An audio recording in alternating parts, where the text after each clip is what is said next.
उसे जो देता है आंखों को रोशनी, पैरों को गति और पंखों को उड़ान, सोचने की ताकत जिसने हमें दी, जो सुनहरे सपने दिखाता है और देता है साकार करने की शक्ति भी, सांसों की सौगात जिसने हमें दी, जो दिल में समाया है धड़कन बनकर और भर देता है उसे बेचैनी से, मौसम के खजाने जिसने हमें दिए, जो अन्न बनकर उतरता है उदर में और बहता है भीतर लहू बनकर, शब्दों के परे और अर्थों के पार जो है, जो बाहर भी व्याप्त है और भीतर भी, जर्रे जर्रे में जिसके सबूत है, राह भी वही, मंजिल भी वही, घना पेड़ भी वही और मीठी छांव भी वही।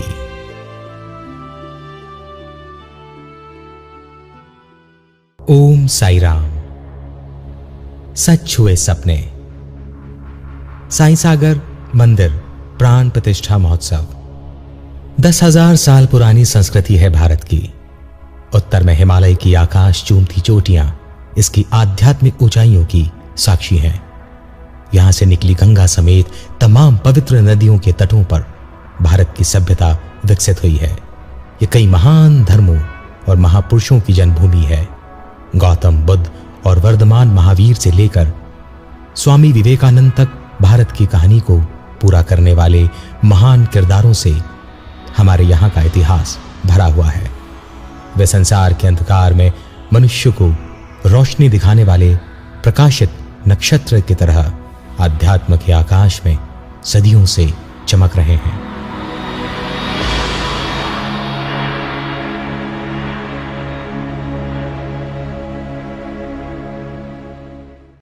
महाराष्ट्र राज्य के अहमदनगर जिले में शिरडी सबसे नए तीर्थ के रूप में दुनिया के सामने उभर कर आया है।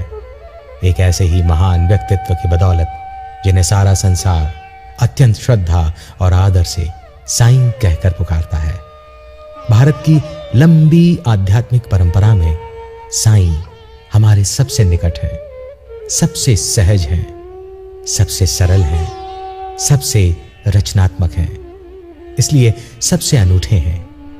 यही वजह है कि शिरडी की सुगंध महाराष्ट्र की सीमाओं के बाहर दूसरे प्रांतों में भी प्रसारित हो रही है। देश का सबसे बड़ा राज्य मध्य प्रदेश तो महाराष्ट्र की सीमा से सटा हुआ है।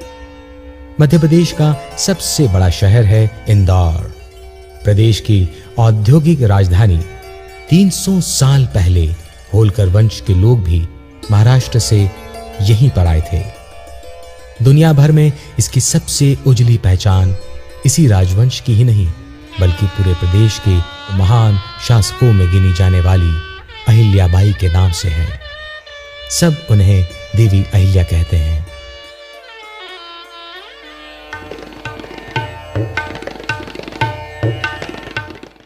उत्सवों और समारोहों का शहर है इंदौर। साल भर जलसों की धूम होती है यहाँ। आस्था का अद्भुत नजारा पेश करने वाले उत्सव। साईं के हजारों भक्तों का भी शहर है ये। साईं के नाम पर कुछ हो तो लोग निकल ही आते हैं। फिर न वक्त की परवाह होती है न बुलावे का इंतजार। साईं का नाम ही काफी है। फरवरी 2010 में एक ऐसा ही यादगार मौका आया। इंदौर की सड़कों पर साईं की शोभा यात्रा जब निकली। विजयनगर इलाके से गुलाबबाग कॉलोनी तक रास्ते में न जाने कहां से साईं के चाहने वाले इकट्ठा होते गए। देखते ही देखते 20,000 से ज्यादा लोग आ जुटे। ऐसी दीवानगी इससे पहले कम ही देखी गई। ये वो लोग हैं जिनके दिलों में बाबा की हुकूमत चलती है। यह हर रोज निकलने वाले दूसरे जुलूस और जलसों में से एक नहीं है। ये लोग एक ऐतिहासिक अवसर के साक्षी बनने के लिए इस जलसे में शामिल हुए हैं। साईं कृपा हॉस्पिटल तो बरसों से यहां है। अब 3 साल की जबरदस्त तैयारी के बाद साईं सागर मंदिर भी रौनकदार होने जा रहा है। यह एक डॉक्टर की प्रेरणा का सुफल है। डॉक्टर राजेश पी महेश्वरी मध्य प्रदेश के शाजापुर जिले के एक छोटे से गांव अकोदिया मंडी के डॉक्टर महेश्वरी 20 साल पहले बाबा की सोहबत में आए थे। एक विराट व्यक्तित्व के दायरे में आने के बाद उन्होंने अपनी जिंदगी में गजब के बदलाव महसूस किए। अपने घर में उनकी सुबह सबसे पहले बाबा के सामने ही होती है और इस घर में दाखिल होते ही बाबा की मौजूदगी का एहसास हो जाता है। डॉक्टर महेश्वरी और साईं का रिश्ता वक्त के साथ गहराता गया है। इनके लिए बाबा किसी प्रतिमा में कैद दूसरे देवताओं की तरह नहीं है। वे उनके लिए हर पल और हर सांस में अपनी ऊर्जावान उपस्थिति की अनुभूति कराने वाले दयालु देवा हैं। बाबा से जुड़ने की कहानी कम दिलचस्प नहीं है। इंदौर की MIG कॉलोनी में जब पहली बार एक घर खरीदा तो उसमें पहला कदम रखते ही जिससे आमना सामना हुआ वो कोई और नहीं, साक्षात साईं राम ही थे। वे एक तस्वीर के रूप में डॉक्टर के सामने आए जो उस घर के बाहर पड़ी मिली थी। उस घर में पहले कोई और रहता था और जब वे वहां पहुंचे तो बाबा को बाहर ही पाया। तब तक उन्हें यह कतई अंदाजा नहीं था ये तस्वीर है किनकी। बस निगाह पड़ी और हाथों से उठा लिया, धूल झाड़ी और अपने हृदय से लगा लिया। बहुत बाद में पता चला कि दाढ़ी और कफनी से सजे धजे किसी शहंशाह की तरह विराजे ये तो शिरडी के साईं ही हैं। ये एक भक्त और भगवान के बीच के रिश्ते की एक अनूठी शुरुआत थी। बाबा जैसे उस दिन डॉक्टर का इंतजार ही कर रहे थे, या यूं कहें कि उस घर की दहलीज तक मालिक बनाकर वे ही उन्हें खींच लाए थे, ये बताने के लिए कि आप इस घर के मालिक हो सकते हैं मगर सबका मालिक तो एक ही है।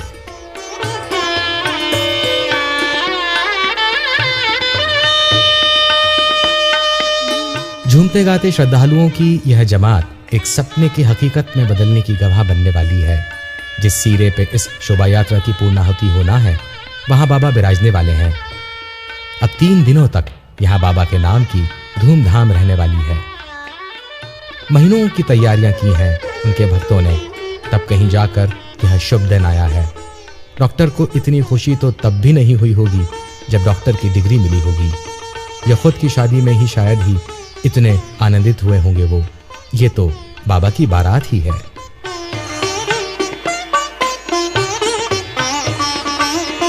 यह बरसों के इंतजार और मेहनत का मीठा फल है कि देश भर से आए साईं के अनुयायियों की आवभगत का मौका इंदौर वालों को मिला है।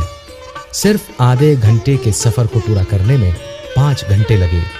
शहर के इस सबसे व्यस्त राजमार्ग से गुजरते हजारों लोगों ने देखा कि साईं के नाम का एक नया अध्याय शहर में शुरू हो गया है। श्रद्धा और सेवा की एक अनूठी मिसाल।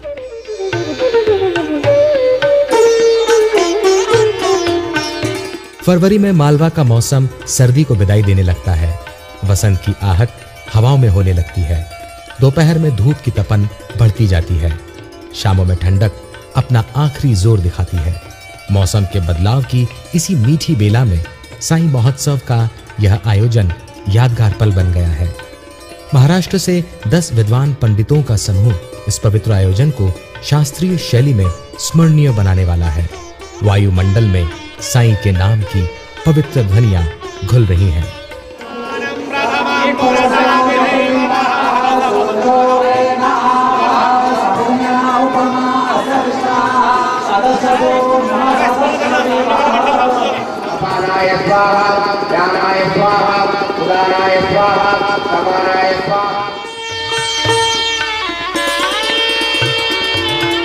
बाबा को गुलाब के फूल बेहद पसंद हैं। शिरडी की गलियां ताजे गुलाबों से हमेशा ही महकती रहती हैं। ये संयोग ही है कि इंदौर में इस शान से विराजने के लिए बाबा ने गुलाब बाग को चुना, एक ऐसी जगह जिसका नाम ही गुलाब बाग है। उम्मीदों की एक एक ईंट के सहारे खड़े हुए इस मंदिर में दीपावली जैसे वक्त से पहले आ गई। घरों के आगे लोगों ने रंगोलियां सजाई, दीप जलाए। ये बाबा के विराजने की पवित्र बेला जो है।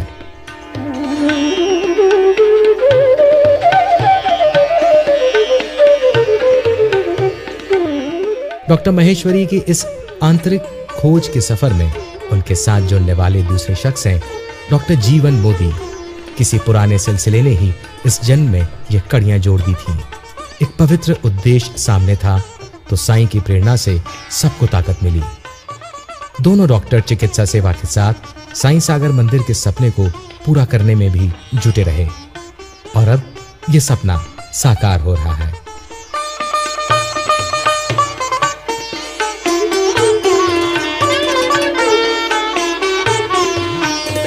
बाबा की प्राण प्रतिष्ठा के लिए एक प्राचीन भारतीय वैदिक परंपरा से अच्छा और क्या हो सकता था।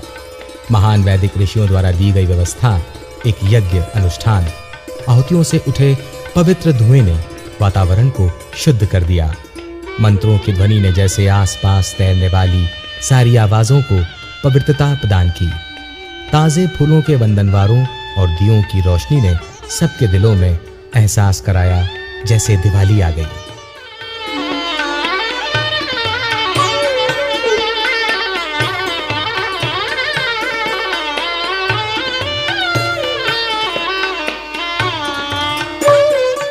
दिल्ली से आए साईं विशाल दास के सुरों से सजे भक्ति पदों ने माहौल को प्राणवान बना दिया।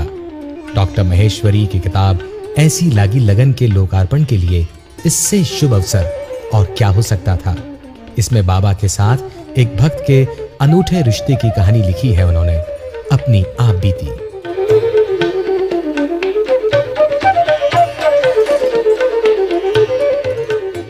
कभी फुर्सत हो तो साईं जी इस निर्धन के घर आ जाना।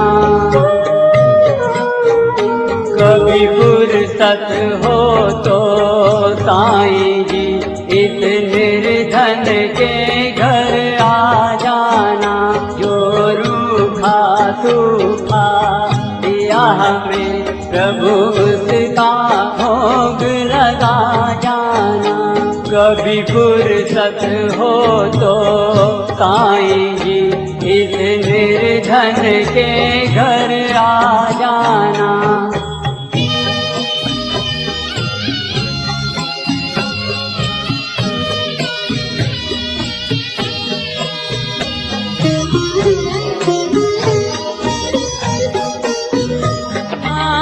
मुकुट बना सका सोने का, चादर रेशमी तारो जड़ी। बर्फी पेड़े मेवा प्रभु बस श्रद्धा ही राह बिछाए कड़ी। इसे श्रद्धा की रखना लाज प्रभु, इस अर्जी को ना ठुकराना। जो रूखा सूखा दिया हमें प्रभु उसका भोग लगा जाना।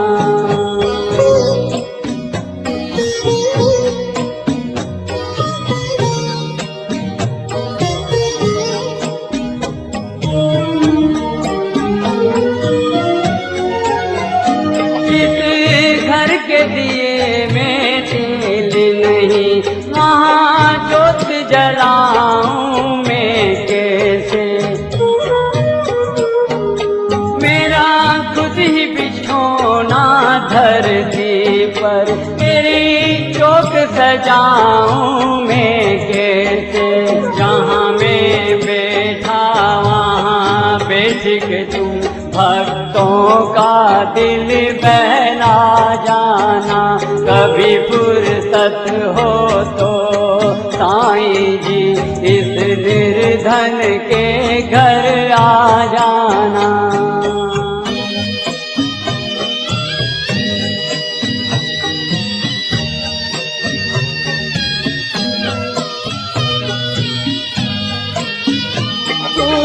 भाग्य जगाने वाला है और मैं तकदीर का मारा हूँ।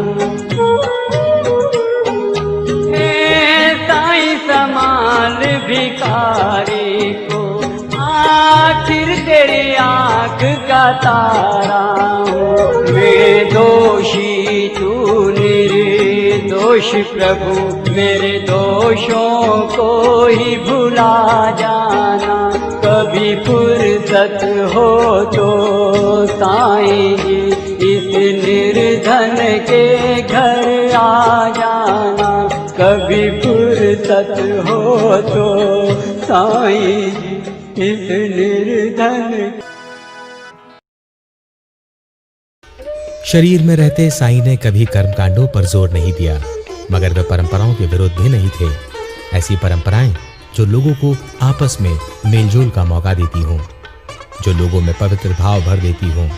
दुनिया में कम लोगों को ही पता है कि बाबा ने शिरडी की द्वारका माई मस्जिद में विधिवत रामनवमी के जलसे की क्रांतिकारी शुरुआत की थी।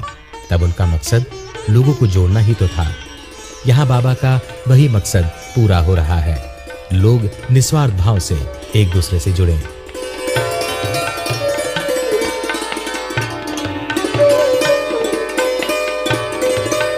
जिसकी एक झलक पाने के लिए लोग इतना जतन कर रहे हैं, अभी वो मूर्ति मंदिर में अनावरण के लिए तैयार है। सर्वश्रेष्ठ शुभ मुहूर्त निकाला गया है, इसलिए प्रतीक्षा के पल जरा लंबे हैं। बाबा की यह प्रतिमा जयपुर से आई है। जयपुर से सीधे इंदौर नहीं, शिरडी होकर इंदौर लाए गए हैं बाबा। शिरडी की भूमि पर इनकी एक शोभा यात्रा निकल चुकी है। अब इंदौर से न जाने कितने लोग शिरडी पहुंचे थे। श्रद्धालुओं का एक दल जयपुर से शिरडी लेकर आया था। जब मंदिर के निर्माण का फैसला हो गया तो बाबा की शानदार प्रतिमा के लिए सबसे पहले ध्यान गया गुलाबी शहर जयपुर की तरफ। संगमरमर के खदानों से मालामाल राजस्थान की राजधानी, जो बेहतरीन मूर्ति कला के लिए दुनिया भर में प्रसिद्ध है, जयपुर प्रस्थान के लिए तारीख तय हुई थी 30 जून 2008। लेकिन सब कुछ साईं की मर्जी से ही हो रहा था। तय तारीख से एक हफ्ते पहले ही बाबा ने एक दिन सपने में आकर डॉक्टर महेश्वरी से कहा, उठ जयपुर जा। हाथ में लाठी लिए बाबा कफनी ओढ़े हुए थे। इन इशारों पर आज की दुनिया में भरोसा करना आसान नहीं है। यह ऐसा ही है जैसे आंख तो सबके पास होती है, मगर दृष्टि सबके पास नहीं होती। सबकी आंख एक जैसा नहीं देख सकती। भक्ति कुछ ऐसी ही अवस्था है, अपरिभाषित, अपरिचित, जिसे शब्दों से नहीं, अनुभूतियों से ही अनुभव किया जा सकता है। 23 जून को डॉक्टर जीवन मोदी, लक्ष्मी नारायण बोहरा और लेखराम मंडलोई जयपुर रवाना हुए। जयपुर में दिन भर की मशक्कत के बावजूद बात बनी नहीं। मायूस मित्रों ने सोचा, जब मूर्ति मिलना नहीं थी तो बाबा सपने में क्यों आए। आखिरकार मुकेश भारद्वाज नाम के सज्जन टकराते हैं। वे जयपुर के शेष मूर्ति भंडार तक ले जाते हैं। एक विशाल प्रतिमा पर सबकी निगाहें टिक जाती हैं। हूबहू शिरडी के समाधि मंदिर की तरह जैसे बाबा यहाँ भी विराजे थे। यही प्रतिमा चाहिए थी। जेब में फूटी कौड़ी नहीं थी। 9 लाख रुपए की प्रतिमा पसंद की जा रही थी। इंदौर लौटकर पाई पाई जुटाई गई। 13 अक्टूबर 2008 को प्रतिमा जयपुर से शिरडी के लिए रवाना हुई। बाला साहब जोशी ने विधि विधान से पूजन के बाद ही इंदौर की ओर रवाना होने का संकेत किया।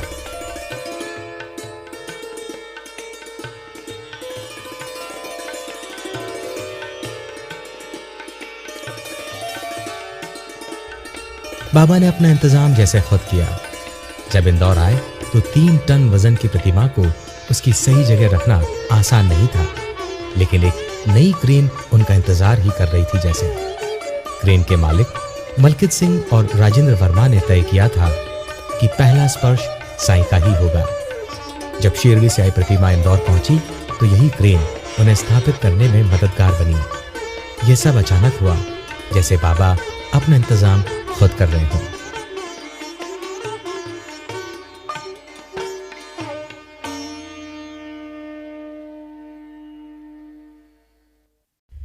यह मंगल मूर्ति हूबहू शिरडी के समाधि मंदिर में विराजित सफेद संगमरमर की बाबा की विश्व प्रसिद्ध और सर्वाधिक लोकप्रिय प्रतिमा जैसी ही है। वही सुंदर कदकाठी, वही सुदर्शन आकार प्रकार, वही मनोहरी नयन नक्श। देखते ही लगे कि बस बाबा बोल पड़ेंगे। लेकिन अभी अनावरण में थोड़ी देर है। हालांकि शोभा यात्रा से लेकर हवन में शामिल हर कोई अनावरण के वक्त मंदिर में मौजूद रहने को बेताब है। सबकी ख्वाहिश है कि जब बाबा की पहली दृष्टि इंदौर की भूमि पर पड़े तो सामने वही हो, यह उनके लिए बड़ा सौभाग्य होगा कि बाबा की पहली नजर उस पर पड़ी। इस देवालय की डिजाइन में शिरडी की छाप साफ नजर आती है। सबसे खास बात है बाबा के समकालीन 52 सौभाग्यशाली सेवकों का स्मरण, जिन्हें साईं के नजदीक रहने का मौका ईश्वर ने दिया। ये वो लोग हैं जिनका नाम अमर है। बाबा ने अपनी सेवा में आने की इजाजत इन्हें दी है। जिंदगी के कई बेशकीमती साल इन लोगों ने बाबा के आसपास रहकर बिताए।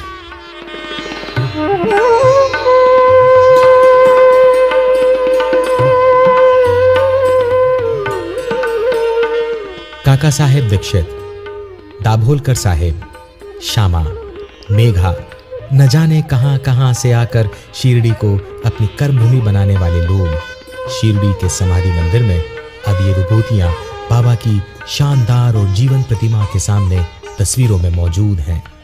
सबके शरीर छूट गए, लेकिन साईं का साथ नहीं छूटा, न शिरडी में न यहाँ साईं सागर मंदिर में। साईं की जिंदगी की तस्वीर इन महान सेवकों के बगैर कहां पूरी हो सकती है।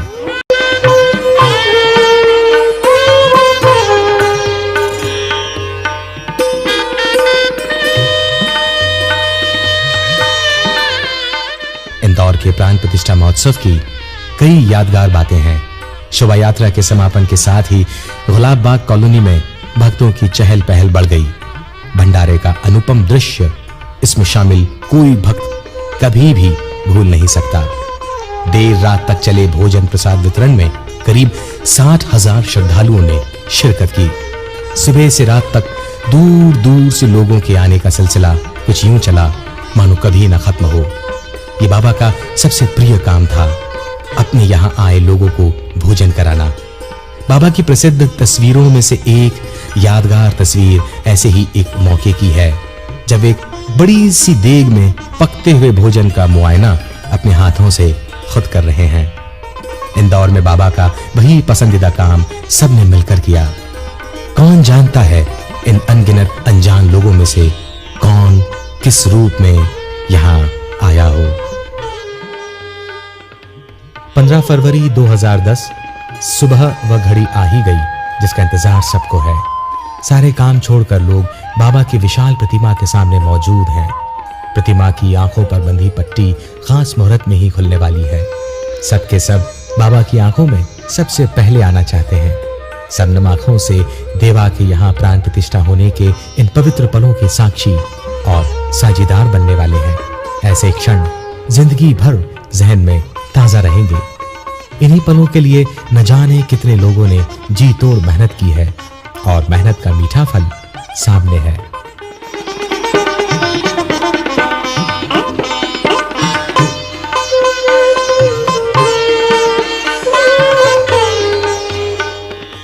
और वो घड़ी आ ही गई जिसका सपना 2 डॉक्टरों की आंखों में बरसों में था। साईं सागर मंदिर में बाबा आंखें खोल रहे हैं, जैसे कह रहे हूं, मेरे बच्चों, सच्चे मन से तुमने मुझे याद किया, मुझे यहां लाने के लिए इतनी मेहनत की। लो, अब तुम सब मेरी दृष्टि में हो। खुशी के ऐसे वक्त भला कोई कैसे खुद पर काबू रख सकता है। श्रद्धा, आस्था और प्रेम आंखों से बहकर निकल रहा है। लोग भावुक हैं। ये साईं की अपार ऊर्जा का कमाल है। शिरडी के समाधि मंदिर की ऊर्जा जैसे बहकर यहां चली आई हो।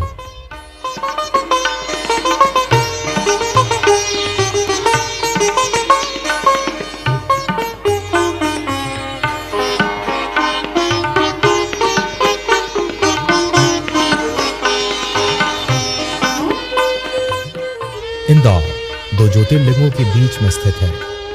एक तरफ है पवित्र क्षिप्रा नदी के किनारे उज्जैन में महाकालेश्वर, दूसरी तरफ है पवित्र नर्मदा का किनारा ओंकारेश्वर की उपस्थिति से जो सुगंधित है। ओंकारेश्वर साईं सुत श्यामदास की कर्मभूमि भी है। कोंकण मूल के उद्धवेश रानाडे 1904 से 1918 के बीच बाबा से शिरडी जाकर कई दफा मिले थे। श्याम नाम साईं का ही दिया हुआ है। साईं को उन्होंने पिता की तरह पूजा, खुद को साईं सुत श्यामदास कहा।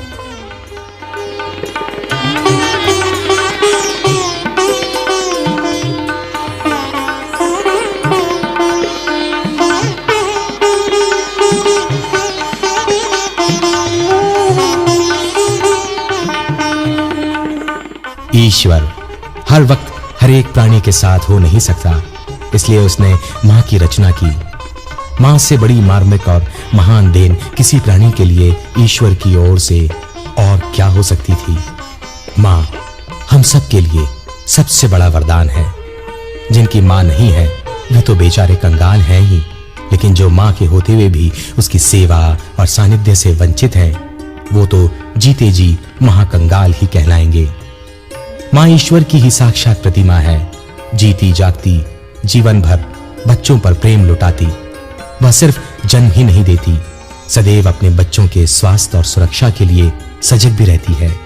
ईश्वर से इसकी कामनाएं सिर्फ अपनी संतान के हित के लिए ही होती है। 8 दिसंबर की तारीख डॉक्टर महेश्वरी के लिए एक ऐसा ही अवसर है। इसी दिन उनकी मां जानकी देवी महेश्वरी ने नश्वर देह को त्याग दिया था। ताउम्र उन्होंने अपने बच्चों को जीवन के हर क्षेत्र में आगे बढ़ते हुए देखा और आखिरी पलों में आशीर्वाद देते हुए संतोषपूर्वक विदाई ली। हर साल उनकी स्मृति को जीवंत बनाए रखने के लिए भजन संध्या का अध्याय उन्होंने अपनी भक्ति चर्या में जोड़ लिया। मशहूर गीतकार विट्ठल भाई पटेल ने मां की महिमा में लिखे गीत में कहा है कि सारे तीर्थ मां के चरणों में है। डॉक्टर महेश्वरी ने भक्ति रस से सराबोर एक सालाना आयोजन के जरिए मां के चरणों में अपनी श्रद्धांजलि सार्वजनिक की। मां जब तेरा ख्याल आता है जमाने को भूल जाता हूँ। मां जब तेरा ख्याल आता है जमाने को भूल जाता हूँ। सर झुकाता हूँ चौखट पर तो उठाने को भूल जाता हूँ।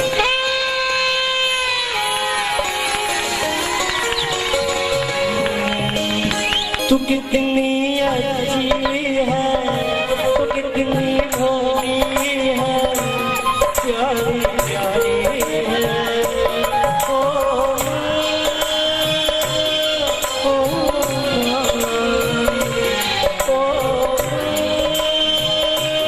ये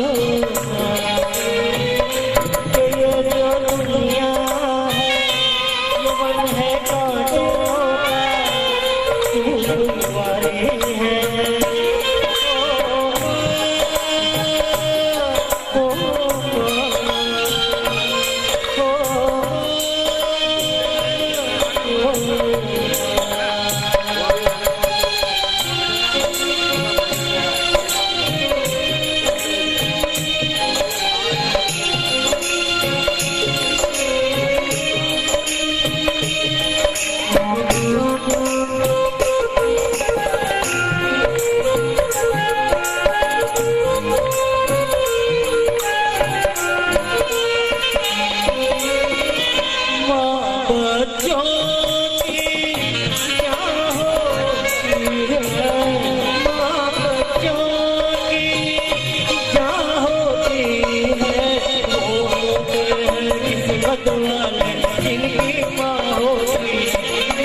साईं सागर मंदिर मालवा और निमाड़ के इस इलाके से साईं की उसी पुराने रिश्ते की एक नई कड़ी है।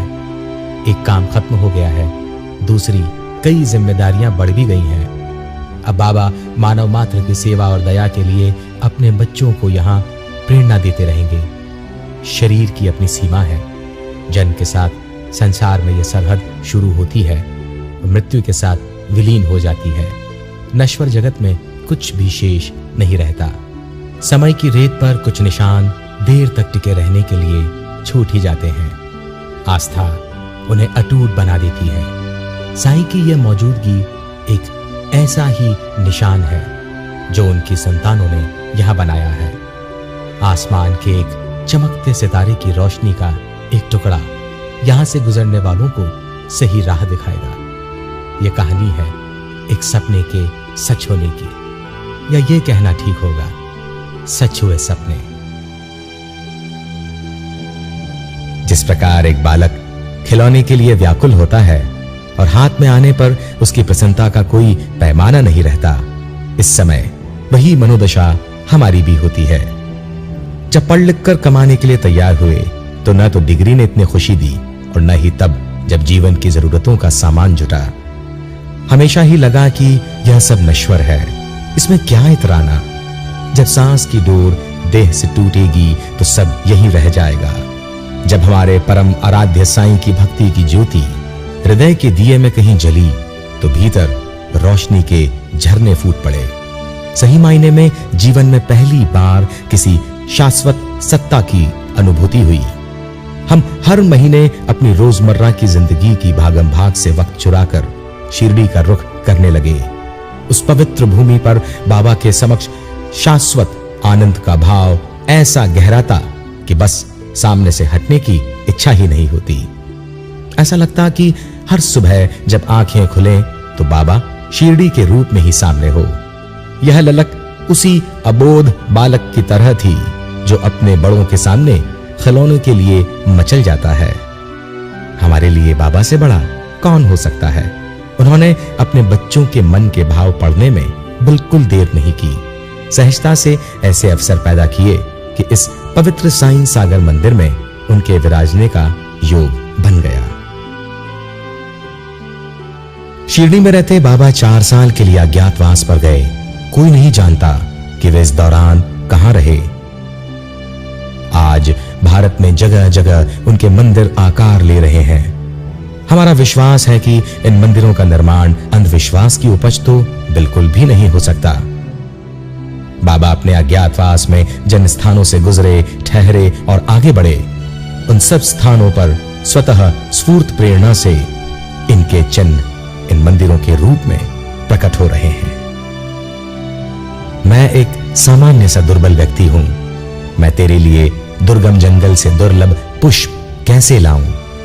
मन के आंगन में श्रद्धा के जो फूल उगे हैं वही मैंने तेरे पवित्र चरणों में अर्पित किए हैं। ये पुष्प सुगंधित हैं अथवा नहीं, ये मैं नहीं जानता। तेरे चरण कमल में अर्पण योग्य हैं अथवा नहीं, मैं ये भी नहीं जानता। अगर यह सुगंधित हैं तो हृदय से लगा लेना, अन्यथा अपने पैरों तले कुचल देना।